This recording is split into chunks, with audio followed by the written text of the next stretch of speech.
Hey everyone, welcome back to the Fuji Guys channel. I'm Gord of the Fuji Guys. The XF10 is a great little camera that you can take around with you just about anywhere. In this video I'm going to spend a little bit of time talking about some of the top features and as well show you how to get those set up so that you can get your XF10 up and running and getting the most from your camera. So if you want to find out more about the XF10, keep on watching.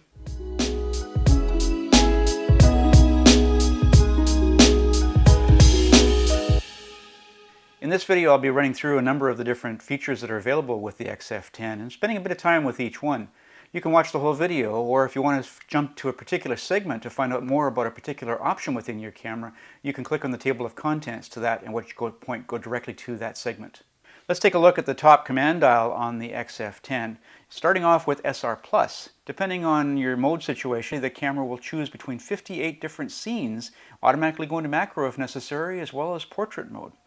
Turning the command dial to advanced filter mode, now if you turn the front command dial, you can actually change between the various filter modes and actually previews what the settings will look like as you rotate through the various settings. So you can actually preview what your images are going to look like. I'll spend a little bit of time talking about the actual different filters in another segment within here.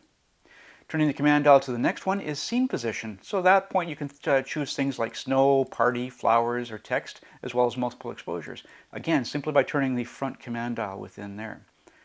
Going to portrait enhancer mode, you actually have 3 different levels of portrait enhancing, and you rotate the front command dial to change the various levels within there. Again, you can preview the different settings and to get the optimum one that you're looking for. The next mode is landscape, which is pretty self-explanatory in the fact that at that point the flash is turned off and the focus will automatically be geared towards far away subjects. Sport will automatically bias the shutter speed towards a faster shutter speed to be able to stop the action for sports photography. The night shots is great for when you're taking shots of nights, preferably with a tripod, so at that point it biases it towards longer exposures. Then there's panorama, and there's actually a couple different modes from within there, and you use either the toggle to choose whether you want to swipe left or right, up or down. One option that I always like to do to be able to get a wider swath of my panorama is actually turn the camera to the portrait orientation and then swipe the camera left to right that way. Then there's also full manual control. Now you can control the aperture using the front dial up on the top here, and you change the shutter speed using the command dial on the back here. There's also, if you turn it over to aperture priority, now if I use this command dial on the top of the camera, I can actually change the aperture that I have for settings. Shutter speed, conversely, now I choose the shutter speed and the camera will automatically pick the appropriate aperture to get the correct exposure. Or I can have full program mode, and at that point the camera chooses both the aperture and the shutter speed. If I want to do a program shift, i.e. I want to change either the aperture or the shutter speed to a particular type, I then use the top dial on there to be able to change my program shift. To change this program shift back off again, power the camera off and then power it back on. So that's the tour of the top control dial or command dial on the top of the camera. Taking a look at the touchscreen controls on the XF10, when the camera is in the SR Plus mode, there are a few options that are available to you for the touchscreen. In the top right hand corner is where you'll see shot. So now wherever I touch the screen, the camera will focus on the area and then take the shot as well. If I push the button within there and change it to AF, at that point now when I touch the AF point, the camera will focus, but it will wait till I actually press the shutter button before it allows me to take the picture. In the lower portion, on the right hand side, you'll see the film simulation. So if you tap on that, now you can scroll through the various options within there and make your choice. Once you've made your choice, tap the large area of the screen up on top and you've now switched the film simulation mode within there. When you have the camera in another mode, such as program, there's additional options that become available for you, including the fact that you can now change your focus mode. So you can actually have it now as either manual focus or continuous autofocus or single autofocus. When you're in the playback mode for the XF10, the touchscreen operates very similar to what you're used to with a smartphone, in the fact that you can swipe your images left to right and right to left if you're wanting to. You can actually double tap to zoom in on a particular area of the image, as well as you can then drag it around, and you can even pinch if you want to be able to change the viewing options within there. Because the XF10 has Bluetooth, it makes it very fast to be able to connect and transfer images to your smartphone. Here's how you set things up. If you happen to have your smartphone handy when you first power on the camera, you can go through these steps. If you by chance missed it the first time around, you can actually go into the menu, and if you look on page 2 of the settings menu, is where you'll find connection setting and then Bluetooth, and that's where you would then go into the Bluetooth settings and then choose pairing registration. If you don't already have the app installed on your smartphone, there's actually a QR code on the back of the camera that will be able to direct you to where you can download and install the appropriate app to your smartphone. I already have the app here installed on my phone, so I just start the app, at which point I would then choose pairing registration, and then it confirms that it's got the right camera. So this is the right camera here. There's some initial communication that happens back and forth between the camera and my smartphone, at which point if I want to, I can actually set the date and time from my smartphone over on my camera. Very handy for the first time setup, making it a lot simpler to be able to transfer it. So now I've got my camera connected up with my Bluetooth phone, and I can actually now transfer images back and forth. Taking a look at some of the settings within there within Bluetooth, there are a few different options that you have available. So let's take a look at those. In connection setting again, in the Bluetooth settings, I have the ability to change my destination if I want to. I can delete the pairing registration if ever I get rid of my phone. What Bluetooth on and off, obviously you want to be able to transfer images directly on as easily enough. This auto image tagging, what it does is as soon as you've captured an image, it actually will set it up as a pre-order to set it over to your smartphone. If you want to have seamless transfer, which is what I like to do when I'm taking shots, it's actually every time I take a picture, it'll automatically transfer that image over to my smartphone right away. So at that point I can share it with the universe as quickly as I need to. I also have the ability to have different sync settings. Normally it's turned off, but if you want, you can have it where the camera will actually update the time on a regular basis from your smartphone, or it will update the location. So at that point it's great when you're traveling. You can be taking shots and know exactly where those images are taken. Or as I like to have it set up, where I'm setting both the location and the time from my smartphone. So now at regular intervals, about every 5 minutes or so, the camera will pull my smartphone using Bluetooth low power technology and update the location directly from within there. Makes it great for travel shots, as I mentioned, so you know exactly where your images were taken. If I want to, I can then browse the camera, and it's a matter of connecting it up from there. Once the XF10 is paired up to my smartphone via Bluetooth, I can actually use the Bluetooth capabilities to remotely trigger my camera, and it's just a matter of pushing the remote release, and then I have the big shutter button right happening there. As soon as I touch the shutter button, the camera will focus and take the shot. Once I've got the XF10 paired up to my smartphone via Bluetooth, it's fairly easy to be then able to use Wi-Fi to transfer the images and have communication between my camera and my smartphone. I've got it paired up via Bluetooth right now, and I just tap on Browse Camera, at which point I will need to go, depending on the app settings, into the settings of my device and choose the appropriate Wi-Fi signal, the Fujifilm camera model within there.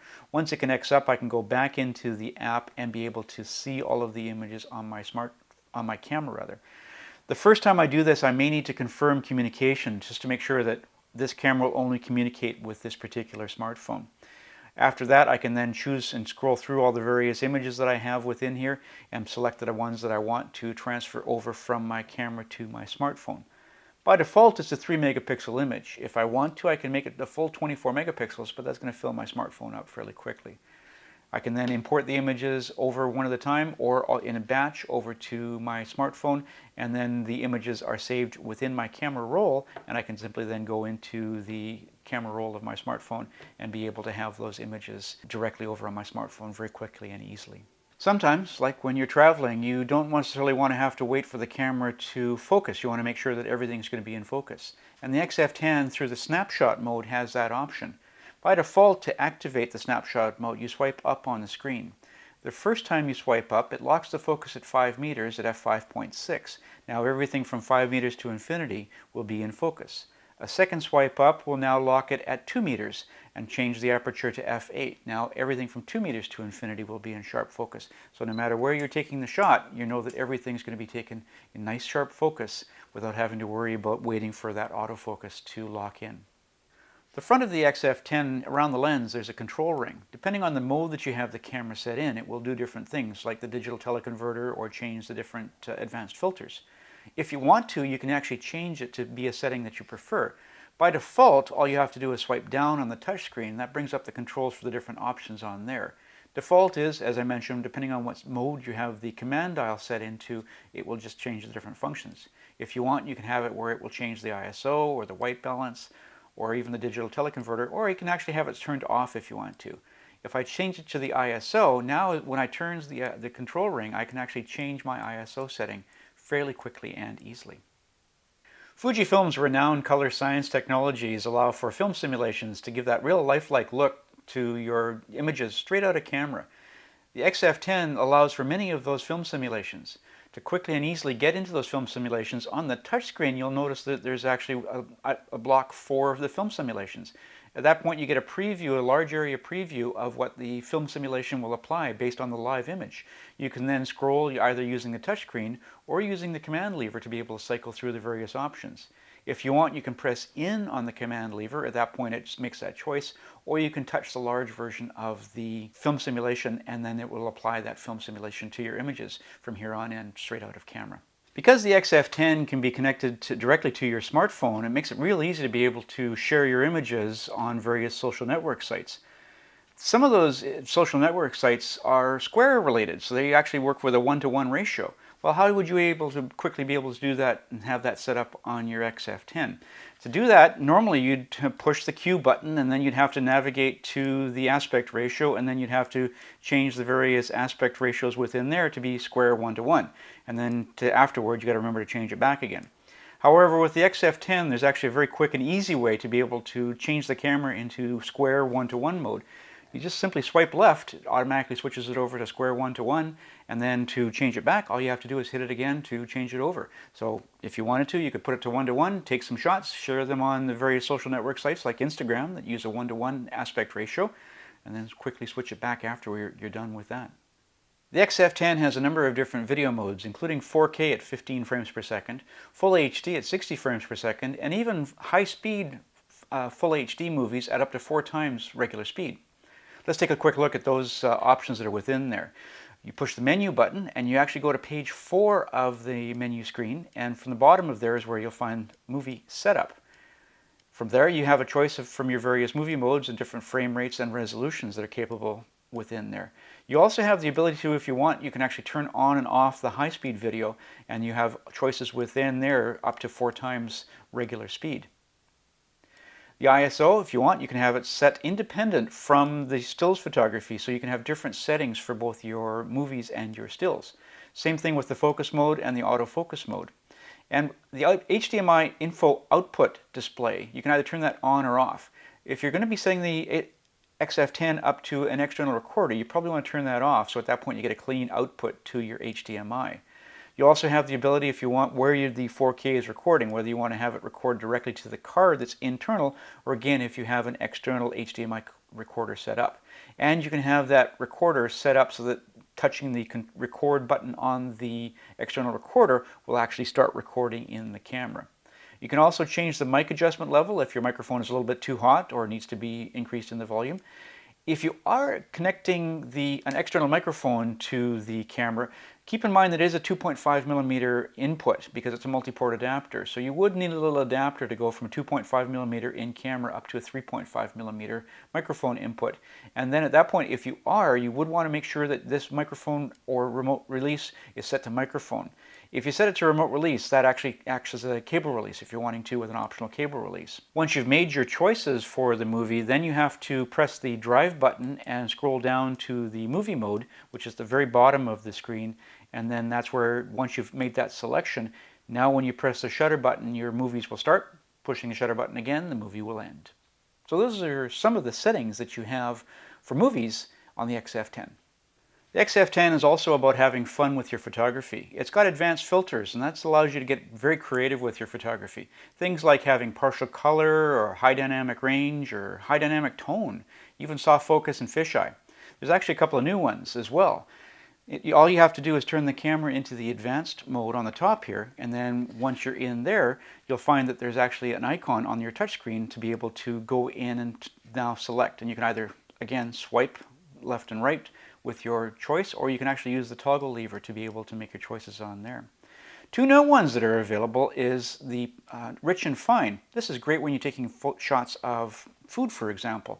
At that point, you actually have a little bit of a blurring and a little bit of a darkening of the corners, which really helps to accentuate your subject. The other new one is near infrared, and infrared photography is actually quite fun because you get these really dark skies happening within there, as well as the foliage can be quite bright. So these are two new filters that are added actually onto the XF10.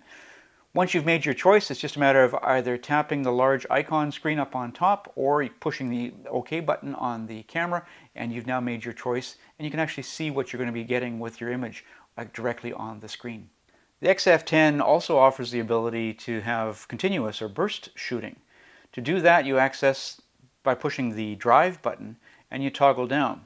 From there, your first choice is either continuous high or continuous low at either 6 frames per second or 3 frames per second.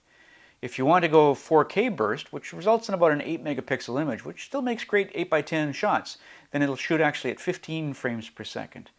There are also other options, including auto exposure bracketing if you're going to be doing HDR out of camera, also as well as the ISO bracketing, film simulation bracketing, where actually it will capture 3 different film simulations. So you could have like Velvia, classic chrome, and black and white, all captured with the same image, as well as dynamic range bracketing, and also it does have in-camera HDR capabilities as well. And at that point, you'd normally leave it on automatic, but if you want, you can get creative and change the various options within there as far as what the different steps of exposure are from shot to shot.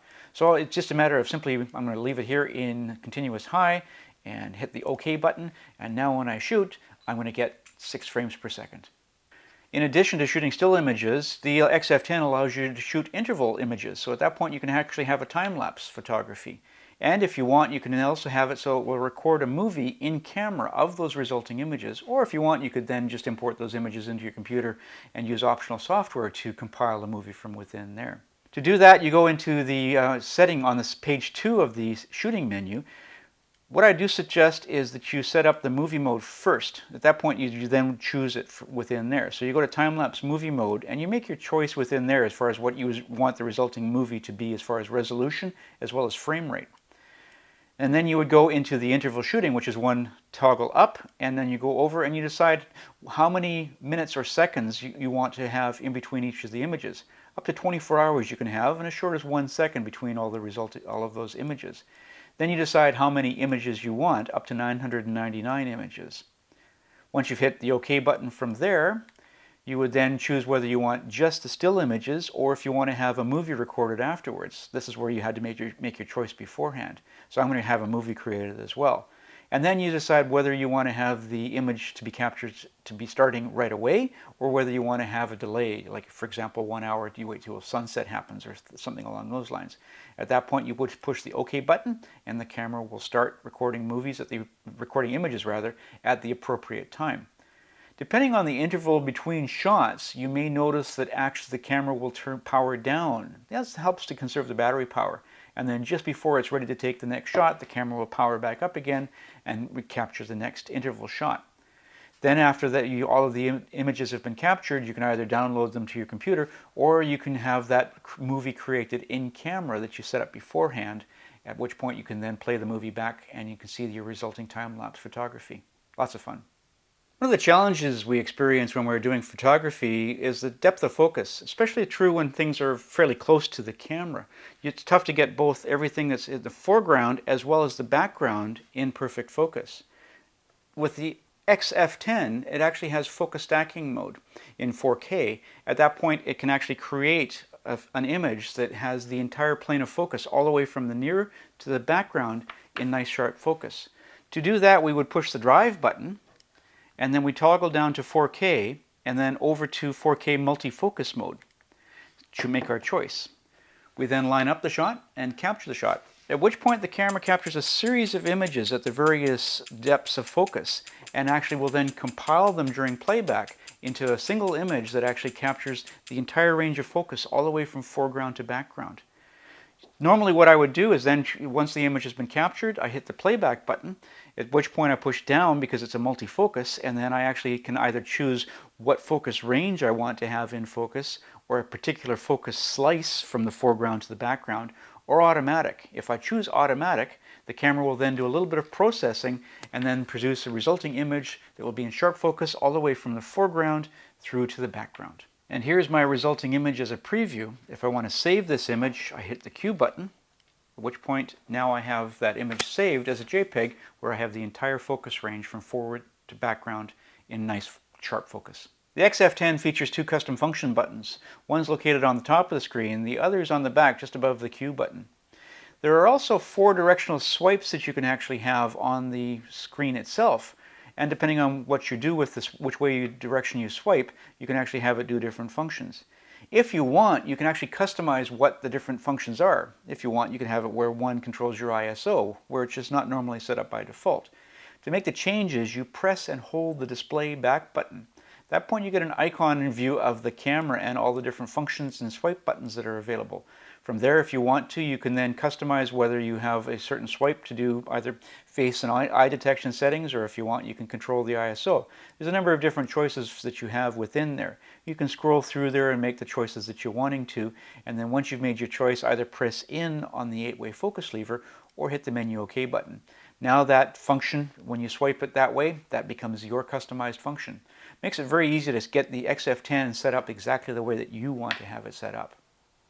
The XF10 has a couple of different autofocus options, and you can change the settings with any way that you want to. If you're in single autofocus point mode, it's just a matter of moving the 8-way focus lever and putting the focus wherever you want it to be within your frame.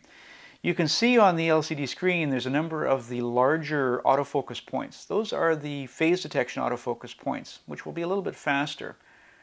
You can also change it through the entire area of the frame, so you can actually capture your autofocus point away from the center if you're wanting to. If you're wanting to, you can actually press down on the focus lever, at which point you then have the option of changing the size of the focus area. You've got a few different sizes within the single point, and then you go into the zone autofocus. At that point you can change within there, and the camera will automatically pick one of the focus points that it happens to recognize within that area. Going further up, you have a larger autofocus area, and then you all the way up to wide, at which point the camera will determine the best autofocus point. This actually is only incorporated in any of the modes other than in SR+. In SR+, the camera will actually automatically take care of figuring out what the focus area will be by itself. One of the great things about the Fujifilm XF10, as well as many other Fujifilm cameras, is that they pair up directly to the Instax printers, be them either the square share printer or the mini share printer.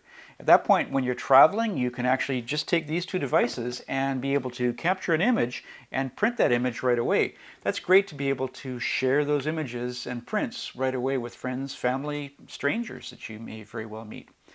There is a one-time setup that you need to do based on the share printer. After that, it becomes a very seamless process. On the bottom of the share printer, there's the SSID number. That number needs to be entered into the camera the first time out. And that's done on the second page of the setup menu, is where you'll find connection setting. And then at the bottom of there, you will find printer connection setting. You need to enter in the number from the bottom of the share printer onto your camera and hit OK. By default, the security code is 1111. If you changed it in your share printer, you need to enter in that new security code onto your camera. Don't worry if you've never done that. 1111 is the default. After you've done that and you take your image, let's take an image here and play it back. Power on the share printer. At that point, you hit the menu OK button, and then you go to Instax Printer Print, which is on page 2 of the Playback menu. If you actually shot the image in square mode, using the 1:1 aspect ratio that I showed you earlier on, you can actually print directly onto the share printer, the square share printer. If you didn't, you can then, once you choose it, then you have to move your crop aspect ratio as far as what you want to have printed on the share printer. And then you hit the OK button. The camera will then transmit the data over to the share printer, and within a few seconds you actually get the share printer printing out your Instax Square or Instax Mini sized print. And there we go. The print then develops over the next couple of minutes, and you actually have a nice keepsake that you can share with your friends, family, or strangers right there on the spot. So those are some of the features that are available in the Fujifilm XF10. Hope you enjoyed watching and found out a few things about your new camera. If you should have any questions or comments about this video, feel free to leave them in the comment section down below. You can subscribe to our YouTube channel, at which point you'll get notified whenever there are new videos like this available for you. You can always follow us on Twitter at Fuji Guys. Look for us on Facebook as well as Instagram. Until next time, I'm Gord of the Fuji Guys. Thank you for watching.